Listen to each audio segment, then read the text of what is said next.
What does Discoverly do? Kapag meron kang isang aplikante na nag-submit ng resume online, and most of the time, we use one email address for our applications. That email address is also utilized as your email address for your Facebook, Instagram, Twitter, TikTok accounts. Because usually, in life, if you're a normal human being, you only use one email. If you're using 20 emails, I'm judging you.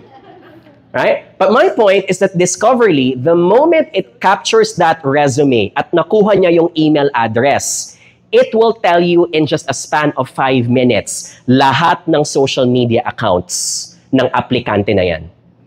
It will tell you what's his Facebook account, Instagram account, TikTok, Twitter, LinkedIn, etc. And the reason for that is because we know that sometimes we have to do a lot of background check for employees. We want to know sometimes their political stand.